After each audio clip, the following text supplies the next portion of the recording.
I'm going to ask a question about race, but if you want to answer about something else, go ahead. But I think that the country would be better served if we allowed both people to speak with fewer interruptions. I'm appealing to you, sir, to do that. Well, and him too. Well, frankly, you've been doing more interrupting than he has. That's all right, but he does plenty. Well, less than, sir, less than plenty. No, less than you have. Let's please continue on. The issue of race. Vice President Biden, you say that President Trump's response to the violence in Charlottesville 3 years ago, when he talked about very fine people on both sides, was what directly led you to launch this run for president. Oh, yeah, sure. President Trump, you have often said that you believe you have done more for black Americans than any president, with the possible exception of Abraham Lincoln. My question for the two of you is, why should voters trust you rather than your opponent to deal with the race issues facing this country over the next 4 years? Vice President Biden, you go first. It's about equity and equality. It's about decency. It's about the Constitution. And we have never walked away from trying to require equity for everyone, equality for the whole of America. But we've never accomplished it. But we've never walked away from it like he has done. It is true. The reason I got in the race is when those people, close your eyes, remember what those people looked like coming out of the fields carrying torches, their veins bulging, just spewing anti-Semitic bile, and accompanied by the Ku Klux Klan. A young woman got killed.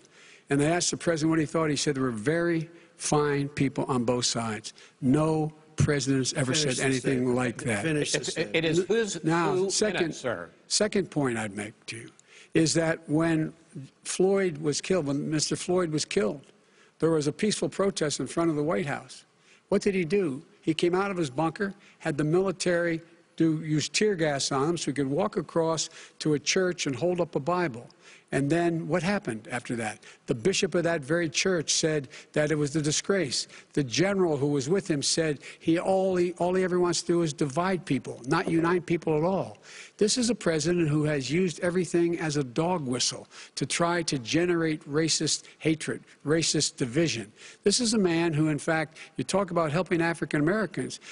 1 in 1,000 African Americans has been killed because of the coronavirus. And if he doesn't do something quickly, by the end of the year, 1 in 500 will have been killed. 1 in 500 African Americans. This man is a savior of African Americans? This man cares at all? This man's done virtually nothing. Look, the fact is that you have to look at what he talks about. You have to look at what he did. And what he did has been disastrous for the African-American community. So, President Trump, you have 2 minutes. Why should Americans trust you over your opponent to deal with racism? He did a crime bill, 1994, where you call them super predators, African Americans, the super predators, and they've never forgotten it. They've never forgotten it, Joe. No, sir, it's his 2 minutes. So you did that, and they call you a super predator, and I'm letting people out of jail now that you have treated the African American population community, you have treated the black community about as bad as anybody in this country. You did the and that's why, if you look at the polls, I'm doing better than any Republican has done in a long time, because they saw what you did. You call them super predators, and you've called them worse than that. Because you look back at your testimony over the years, you've called them a lot worse than that. As far as the church is concerned, and as far as the generals are concerned, we just got the support of 250 military leaders and generals, total support. Law enforcement, almost every law enforcement group in the United States. I have Florida, I have Texas, I have Ohio, I have Portland. The sheriff just came out today, and he said, I support President Trump. I don't think you have any law enforcement. You can't even say the word law enforcement, because if you say those words, you're going to lose all of your radical left supporters. And why aren't you saying those words, Joe? Why don't you say the words law enforcement? Because, you know what, if they called us in Portland, we would put out that fire in a half an hour, but they won't do it because they're run by radical left Democrats. If you look at Chicago, if you look at any place you want to look, Seattle, they heard we were coming in the following day, and they put up their hands, and we got back Seattle. Minneapolis, we got it back, Joe, because we believe in law and order, but you don't. The top 10 cities and just about the top 40 cities are run by Democrats and in many cases radical left. And they've got you wrapped around their finger, Joe, to a point where you don't want to say anything about law and order. And I'll tell you what, the people of this country want and demand law and order, and you're afraid to even say it. All right. I want to return to the question of race. Vice President Biden, after the grand jury in the Breonna Taylor case decided not to charge any of the police with homicide, you said it raises the question, quote, whether justice could be equally applied in America. Do you believe that there is a separate but unequal system of justice for blacks in this country? Yes, there's systemic injustice in this country, in education and work and in law enforcement and the way in which it's enforced. But look, the vast majority of police officers are good, decent, honorable men and women. They risk their lives every day to take care of us.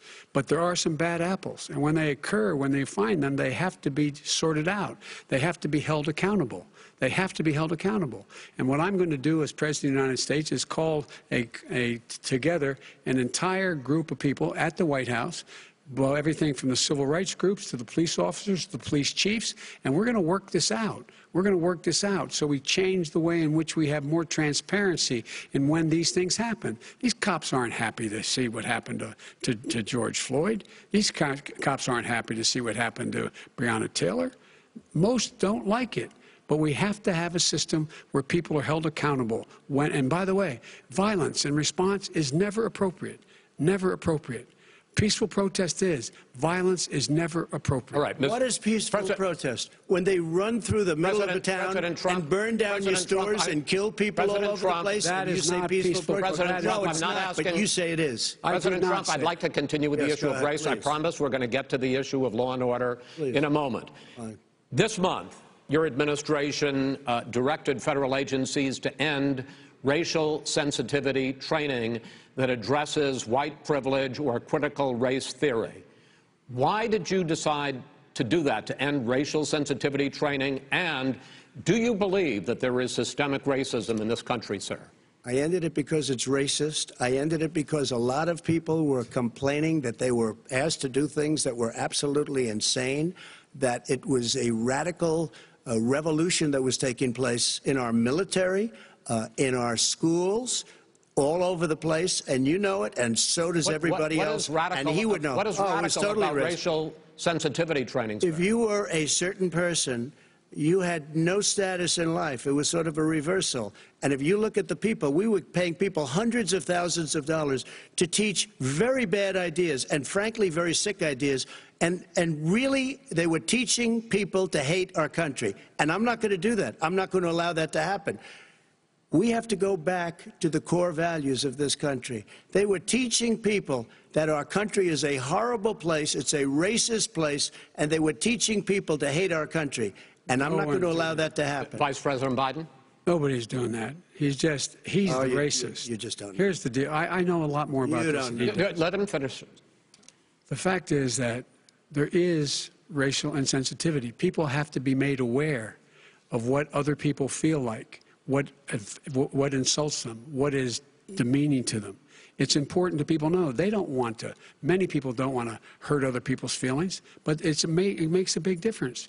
It makes a gigantic difference in the way a child is able to grow up and have a sense of self-esteem. It's a little bit like how this guy and his friends look down on so many people. They look down their nose on people like Irish Catholics like me and grew up in Scranton. They look down on people who don't have money. They look down on people who are of a different faith. They look down on people who are a different color.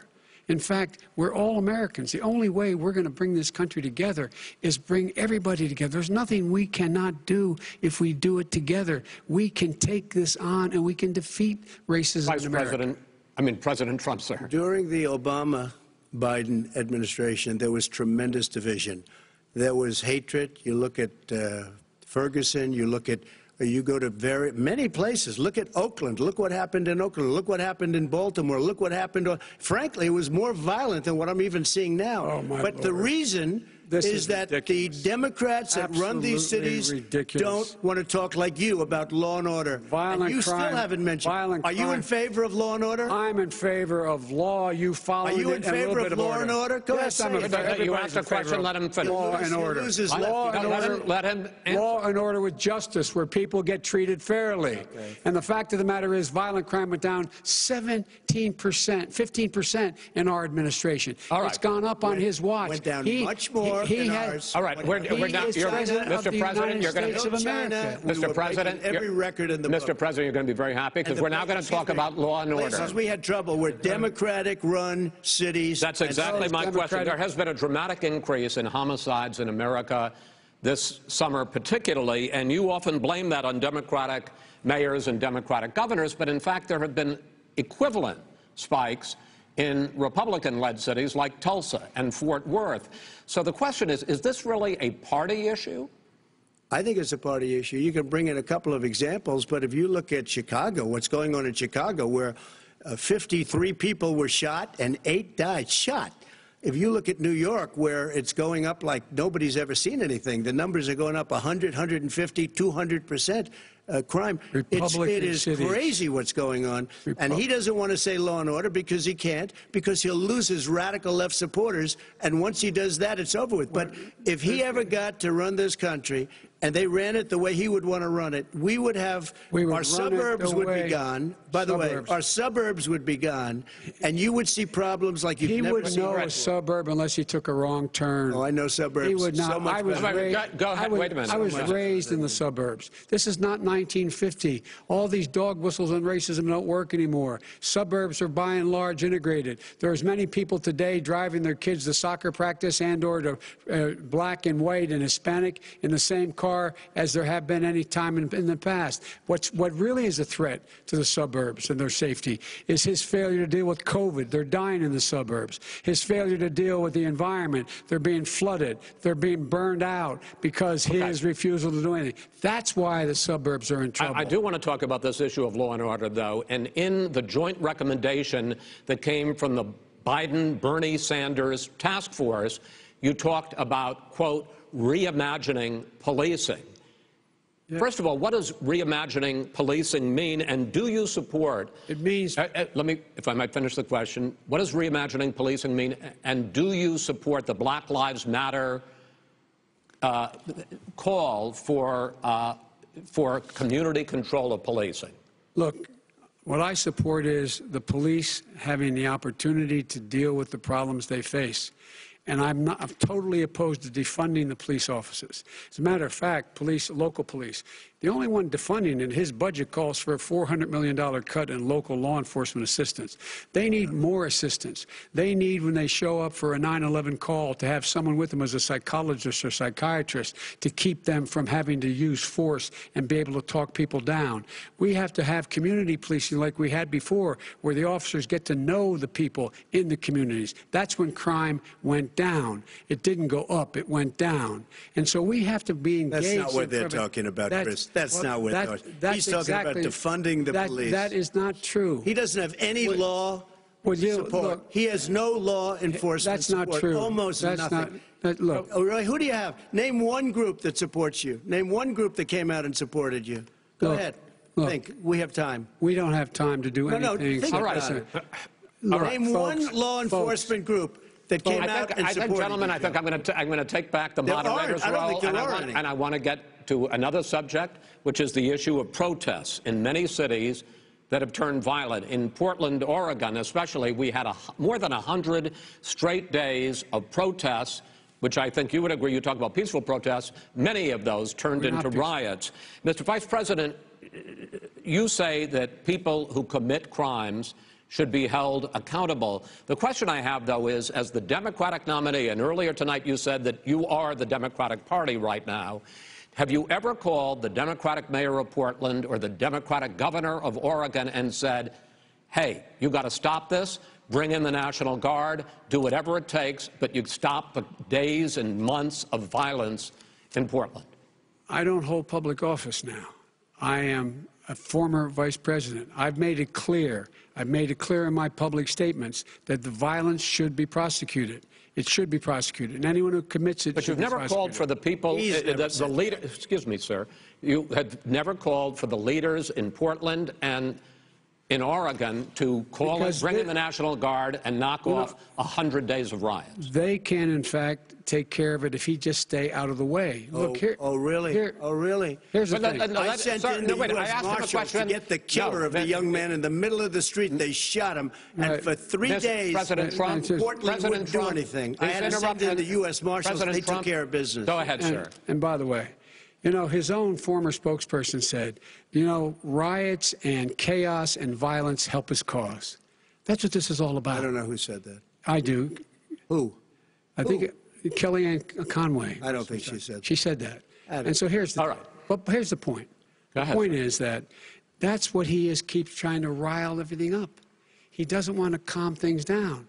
Instead of going in and talking to people and saying, let's get everybody together, figure out how to deal with this. What's he do? He just pours gasoline in the fire constantly, every single solitary time. And to end this, button up this segment, I'm going to give you a minute to answer, sir.